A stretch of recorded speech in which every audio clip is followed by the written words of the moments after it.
Now, Rukmini Sen, Assistant Professor at the School of Undergraduate Studies at Ambedkar University, Delhi. Rukmini has done her PhD from University of Calcutta, and she has a lot of interest at the intersection between sociology, law, policy making, social movements and gender. She's been involved in different women's groups in Calcutta and experience connecting activism to academics, so we can see this theme of theory and practice coming through. She's on the panel of experts of the National Commission for Women in New Delhi. She's also a member of the Indian Sociological Society and Social Science Research Network. And I've got this information from the web, the internet, which also mentions intriguingly that Rukmini is a trained dancer. And she tells me that she has danced on this very stage, but I'm not sure if she's going to do that today. So thank you.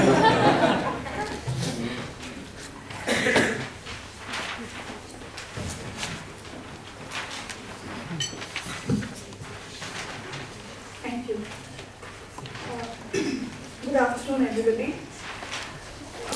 Apologies first for not submitting a paper on time and having it as a part of that spiral-bound thing that has been circulated.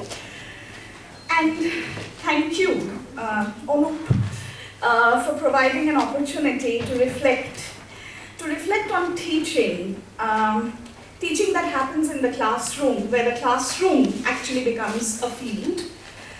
And also on the engagement with the field that is not the classroom. And also a thank you to what I have learned from the MPhil development practice students in these last 3 years and my Pradhan comrades. Because they are the ones who are actually spending the time in the field and pushing me to be reflexive about disciplines. So I want to thank them for enabling me to make a web of conceptual connections with their experiences. What I would be sharing today is titled at the moment, Practice in the Field, Dialogues, Dilemmas and Discourses.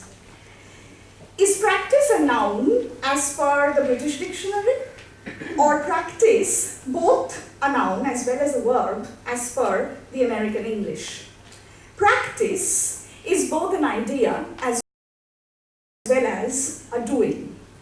The noun practice could be used substantively to mean development practice is complicated, while it could also be used attributively to mean the government needs to practice development.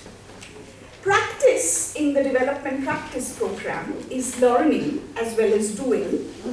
Is it learning to do, or doing while learning, or learning through doing? I want to look at practice as a method, but not as a mere technique of doing research. So more as a methodology, which Bhavi also mentioned, and as an epistemological discovery into practicing, generating a body of practicing knowledge while transforming knowledge practices themselves. What I'll be sharing today are erratic thoughts that have been there with me as I navigate through a course called Qualitative Methods in Researching the Rural, which I have been teaching in the MPhil Development Practice program for the last 2 years. This process, which is ongoing, and I can only hesitatingly start to share some of the dilemmas around teaching a course on methods in a program which I consider has a distinct philosophy of doing research. A program which is rooted in the philosophy of immersion. How does a faculty member having a disciplinary training in sociology try to talk about the field in development practice, or the field of development practice itself, and the methods of engaging with that field? So having laid out the two interconnected problematics, practice and field, I now try to share my thoughts of how I am trying to encounter and experience the two under 5 heads. The first, ethnographer to practitioner. Field, for most of us in sociology, has been connected with ethnography and ethnographers. From Malinowski to Elvin, the field of sociology and social anthropology has various notable names and works. Among Indian social anthropological texts, some of the notable ones that have provided self-reflexive accounts of the field in which the research happened are Encounter and Experience, Personal Accounts of Experience, Srinivas, 1976, Field Worker and the Field, Problems and Challenges in Sociological Investigation, Srinivas, Shah, Ramaswamy, 1977, or Anthropological Journeys, Reflections on Fieldwork, Meenakshi Thapan, edited, 1998. What is significant to note is that these works seemed to be the anecdotes, the long footnotes or endnotes, which could not have been made a part of the main anthropological exploration, that is, the real. In other words, the field or the findings of the field had to be separated from the challenges or relationships that transpired in the field or gave the field a real flavor. The ethnographer was an investigator, trying to scrutinize or probe so as to establish truth. The field was always out there, and there were certain informants or participants in the field talking to, spending time with the researcher in order for him, usually, to get information and insight about the field, doing a thick description of the field, and be a part of either a colonial project or a Government of India effort to know our villages through village studies, or maybe much later, World Bank initiatives to fund development projects in the villages. As I encounter the potential development practitioner scholar in the class, I start with critiquing the conventional ethnographer, only to, however, say that there has to be an ethnographer in you, someone who maintains field diaries, let's say as only one feature. There could be many. Conscious of and trying to overcome the total gaze, attempting to live together with John Scott's experience and Donna Harvey's situated knowledge. By experience, and I'm using John Scott here, not as merely finding voices of oppression, but how subjectivities of subjects are constituted, where both the person one studies in the present and the anthropologist or the development practitioner here are objects of inquiry. And situated knowledge of Donna Haraway, where splitting and not being is the basis of the episteme. The knowing self is partial in all its guises, never finished, whole. It is always constructed and stitched together imperfectly, and therefore able to join with another to see together without claiming to be another. And this is Donna Haraway. It is this splitting and not the always already formed self that makes development practice as maybe post-ethnography or not ethnography at all. Second, conversations to comprehension. Listening is what distinguishes a development practitioner. She is more oral than ocular, more an engaged listener than a participant observer. Much of what she will document is people conversing, singing, laboring, everyday living. Conversations and comprehension of the characters, plot, voices, place, listener, observer, critique, or theory. Are the conversations around loss and the comprehension about recovery? Or maybe reclaim, that Bill talked about, farmers reclaiming a space that they historically occupied. And if the development practitioner is also one character in this plot, and not one who is only observing the plot, then is it also about the loss and recovering of her selves? Conversation with and comprehension of lives and practices is what seems to be the practice in development practice. I want to remind you of Bhavia's work here of resting on the politics of relationality and pluralism. It is important to underline that it is only a journey towards comprehension, because the knowledge of the self, the other in the self, and the self in the other can only be partial, but situated. Comprehending would involve cultivating the words, meanings, landscapes, sounds, hesitations, resistances of underdevelopment, or the desire for development, or the need to make a claim to the state-driven development paradigm, or resist that paradigm.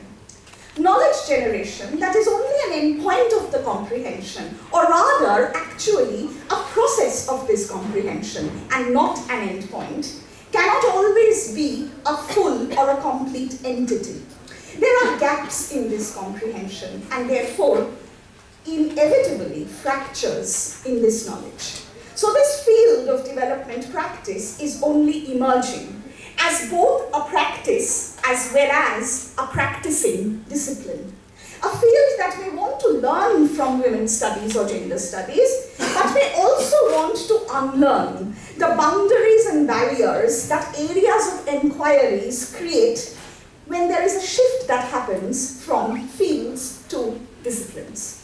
Third, sight as field to sight as field to self as field. There are three fields in dialogue here: the self, the village of the community, and development practice as a field.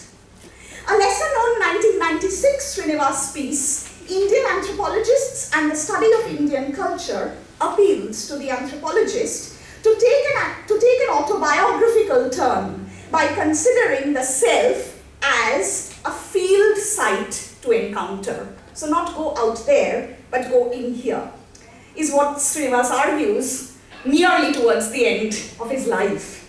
Sarukai, 1997, builds upon Srinivas in The Other in Anthropology and Philosophy by stating the need for the philosophical other to contest the self-other subject-object binary of the anthropological other. By invoking the Derridian trace, absence, and difference, what this article underlined is the ethical responsibility that any field mandates. The conviction, the reflection, the interrogation of the action interface is what I would want to mean by this ethical responsibility, which Professor Mukherjee mentioned in the morning.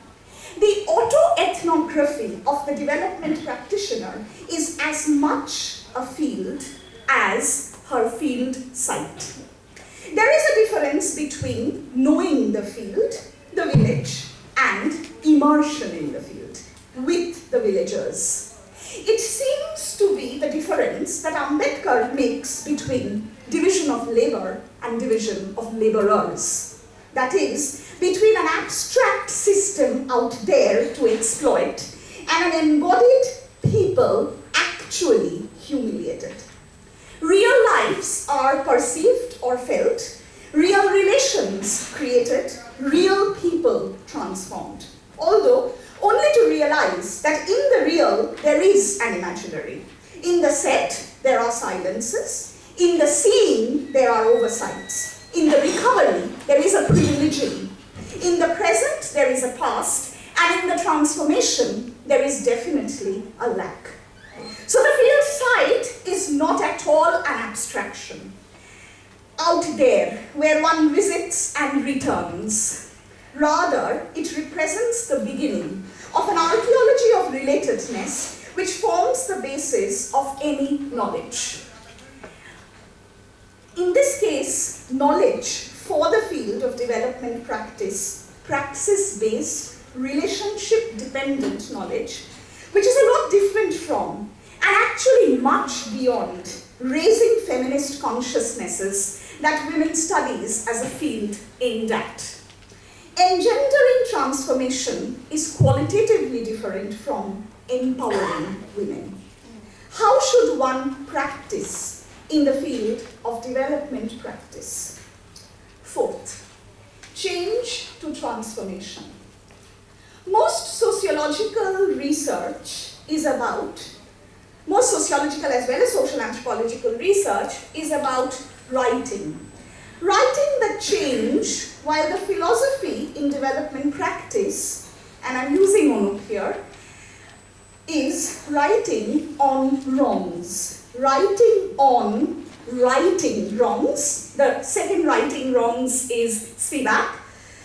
That is engendered transformative action, to quote Spivak. Another antonym of right is responsibility, and not wrong. And that rights acquire a meaning in continuity with wrongs. To right a wrong or to right wrongs. Thus, human rights is not just about claiming a set of rights. It is also about righting wrongs, about being the dispenser of these rights. From writing about being and becoming different to a change in nature or appearance, metamorphosis maybe. An anthropologist, and this is the difference that I'm wanting to trace between an anthropologist who studies the tribal or the primitive as different, who is always out there, from the civilized, and the sociologist also, who studies the change, let's say, from tradition to modernity, from pre-industrialization to post-industrialization. From studying another, or studying the process of becoming another, parivartan, this field of development practice seems to me to be about initiating a journey towards becoming an other, rupantaran. There seems to be a Kafkaesque insistence to uncover what is uncoverable, or to recover what cannot be recovered, wanting to recover from the violence of development. I'm borrowing Nandi here, only to return to it, but in the process, possibly transformed in maybe our failing efforts or struggles with the histories of development. From Sudharna, to improve, to correct, to set it right, to Sudharna, to innovate, to reclaim, to modify. It seems to be similar to Parivartan to Rupantaran, or from change to transformation. I'm indebted to Ashutosh, one of our development practice researchers in Gumla, for this insight into the difference between Sudharna and Sudharna. Finally, the fifth, mapping time, entering to exiting. Time is a crucial component of any practice. Given that it is a 2-year MPhil development practice program, there is only a finite time that the practitioner is immersed in the field. But when and how does one exit from the field? When I visited Bhavya's village in Imaligura last year and laid down, barely covered in a sari that one of the didis were washing in the river that flows through the hills and the village of Imaligura, it seemed like a time warp. There seemed to be no end time to get out of that water. When I danced with the didis to their Sangathan song on single women, time stopped and seemed to suggest that you cannot exit from this ecology, an ecology of flow, rhythm, and love. And this was after having spending only 4 days with them in the field. I'm in no way trying to romanticize the nature and community in the rural. Rather, only to point towards what seems to be a pedagogical and an existential question to the MPhil development practice student, scholar, practitioner. I really don't know what to call them. Which is, as we insist on our development practitioners not to be detached observers, but passionate listeners, it only becomes difficult for many of them to decide when is the right time and not always the correct time to exit from the field of practice. What traces does the development practitioner leave behind? What memories does she carry? She's not a political activist in the conventional sense of the term, who engages with the rural to create a cadre for political mobilizations. Yet, of course, political communities get created and recreated with her and through the practice. It is, of course, easy to suggest that these affinities that have been created will be there for a lifetime. But after all, different lives are led in dissimilar spaces, in distinct time scales, with divergent futures. At the end of the action research, what ends? Or is it the beginning of a new practice that life has in store? Thank you.